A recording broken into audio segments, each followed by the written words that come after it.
El hombre tiene 1000 cabezas, 1000 ojos y 1000 pies. Cubre a la tierra por todos lados y la excede por 10 dedos. El hombre es todo el universo, lo que fue y lo que será. Es el hombre el inmortal que mediante comida crece y sobrepasa. Tal es su grandeza, pero aún superior es el hombre. Todas las criaturas son un cuarto de él y lo inmortal en el cielo 3 cuartos. 3 cuartos del hombre ascendieron al cenit, pero un cuarto permaneció aquí.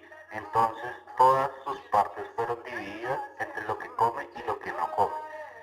De él nació Viraj, y de Viraj surgió el hombre. Al nacer superó a la tierra por delante y por detrás. Cuando los dioses ejecutaron el sacrificio usando el hombre como ofrenda, la primavera fue la manteca clarificada, el verano el combustible, el otoño la oblación. Aspejaron al hombre nacido en el principio sobre la hierba sagrada, y lo sacrificaron dioses, seres celestiales y sabios. De ese sacrificio en que todo fue ofrecido, recolectando la grasa fundida, él formó los animales del aire, del bosque y de las aldeas. De ese sacrificio en que todo fue ofrecido, los himnos y los cantos nacieron, los metros nacieron y las fórmulas nacieron. De él nacieron caballos y los otros con 2 hileras de incisivos, las vacas nacieron de él y de él nacieron cabras y ovejas. Cuando dividieron el hombre, ¿en cuántas partes lo repartieron? ¿Cómo llamaban a su boca como a sus brazos, como a sus muslos y pies? Su boca fue el Brahman, con sus brazos se hizo el guerrero, con sus muslos al campesino, de sus pies nació el serpiente.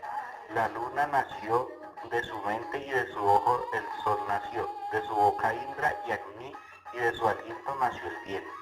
De su ombligo se formó la atmósfera y de su cabeza surgió el cielo, de sus pies la tierra y los puntos cardinales de su oreja. Así ordenaron el mundo. Había 3 veces 7 maderos secos, circundados por 7 maderos verdes. Cuando los dioses, extendiendo el sacrificio, ataron al hombre como un animal. Los dioses sacrificaron al sacrificio con el sacrificio y fueron las primeras leyes. Esos poderes alcanzaron al firmamento donde habitan los antiguos dioses. Hola, soy Arushi. Acaban de escuchar la letra de uno de los himnos del libro sagrado del hinduismo denominado Rig Veda. En él se postula un ente creador al que llama Purusha, nombre que puede traducirse como hombre, persona o espíritu. Se trata en realidad de la suerte de un gigante cósmico cuyo desmembramiento da origen a dioses, astros y seres animados. En nuestro himno, la inmolación de Purusha no solo genera a los dioses y el universo material, sino también a dos imponderables, los Vedas y el Dharma, que encarnan al conocimiento sagrado y a la ley en su sentido más amplio. Respectivamente, Purusha surge como otros creadores védicos por la fecundación mutua con un principio femenino y no difiere sustancialmente de ellos, salvo por el extraordinario expediente de ser sacrificado para generar el cosmos. El sacrificio de Purusha es un verdadero sacrificio védico, descrito de manera realista. Se ejecuta sobre hierba sagrada y la víctima es atada y asperjada para luego ser muerta y trozada, después de otras oblaciones, manteca clarificada.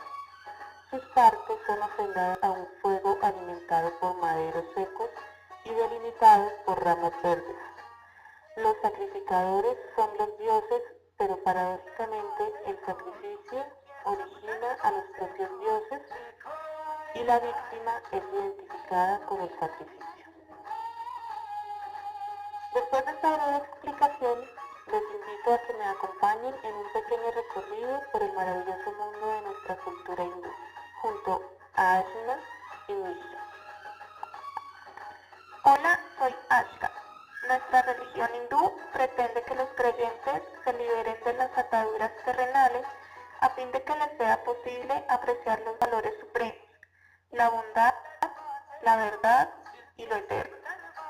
La palabra hindú, que hace referencia al río Indo, es un término de origen moderno que solo empezó a utilizarse hacia 1800, como referencia a una tradición religiosa desarrollada durante varios miles de años y entrelazada con la historia y el sistema social de la India. Nuestra religión no remonta sus orígenes a un determinado fundador.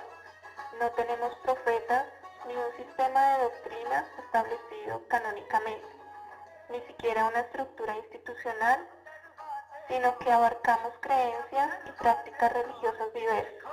Nos limitamos a poner el énfasis en el recto modo de vivir la persona. Las diversas tradiciones de nuestra religión están unidas por rasgos comunes, basados en la creencia fundamental en la reencarnación marcada por las acciones, buenas o malas, de una vida anterior.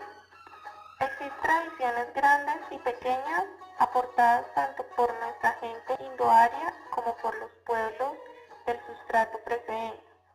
Asimismo, distinguimos entre la labor religiosa de los sacerdotes védicos e hindúes y la influencia del folclore de la zona. La labor religiosa proporciona los textos más claramente místicos y el folclore una visión más popular del mito, que será recogida en las dos grandes epopeyas de la India, el Ramayana y la Mahabharata. Existen tradiciones grandes y pequeñas aportadas tanto por nuestra gente indoaria como por los pueblos del sustrato precedente. Asimismo, distinguimos entre la labor religiosa de los sacerdotes védicos e hindúes y la influencia del folclore de la zona. La labor religiosa proporciona los textos más claramente místicos y el folclore una visión más popular del mito, que será recogida en las dos grandes epopeyas de la India, el Ramayana y el Mahabharata. Ramayana fue redactado y completado en una época en la que nuestra cultura sufrió grandes cambios. Su carácter noble puede provenir de la época en que se produjo el crecimiento de las grandes y complejas urbes indias. Su autor fue Valmiki y lo escribió en sánscrito. Pero la epopeya que narra el secuestro de la princesa Sita por el demonio Ravana y su posterior rescate por el rey Rama y el mono Hanuman ha visto muchas traducciones posteriores, desde el tamil hasta la hindi, y otras muchas en las lenguas del sudeste asiático. Su contenido religioso es evidente, pues Rama pasa de ser un hombre a convertirse en encarnación del dios Vishnu. El mono Hanuman no deja de ser una especie de dios menor, muy popular entre las clases humildes de la India. El Mahabharata, un texto mucho más largo y variado y difícil de fechar, se fue completando en varias reelaboraciones entre el año 200 a.C. y el año 200 d.C. Además de la historia de la rivalidad entre las familias Kaurava y Pandava, incluye muchos temas: míticos, cuentos populares, discursos filosóficos, discursos de pensamiento social y versos de alabanza. A los dioses Vishnu y Shiva, todo ello perfectamente integrado en la trama. Hola, soy Nisha. Creemos en el samsara, que es el proceso de nacimiento y renacimiento que se repite vida tras vida, en las sucesivas reencarnaciones. Supone un ciclo de vida ininterrumpido: nacimiento, muerte y renacimiento. Creemos que el objetivo principal de las reencarnaciones es conseguir la purificación a lo largo de sucesivas vidas. La purificación permite al hombre liberarse del ciclo y formar parte de la realidad última eterna. Esto se denomina el Brahma, que a su vez es el origen de toda creación. Consideramos que cuando muere una persona, su alma renace en otro cuerpo, sea este humano o animal. La forma y condición particular, placentera o no, de renacimiento es el resultado del karma, ley por la cual las consecuencias de las acciones dentro de una vida se tienen en cuenta para la siguiente e influyen en el carácter de quien ha sido reencarnado. Definimos que el proceso de reencarnación finaliza cuando el hindú alcanza la meta espiritual única, el moksha, que es la liberación definitiva del ciclo samsara, la liberación de todas las ataduras terrenales y el entorno al descanso eterno de la divinidad. Nuestros objetivos de vida se centran en el Dharma, kama, el moksha, el dharma, que es el cumplimiento de los deberes impuestos a cada uno en función de su situación en la vida, se consigue a través de la amabilidad, la verdad, la ayuda a los vecinos, el amor a la humanidad y el sacrificio por el pueblo. El artha representa la consecución de la prosperidad material y la búsqueda de la legitimación del éxito. El kama representa el disfrute del placer legítimo. Moksha representa la liberación definitiva de las ataduras de este mundo.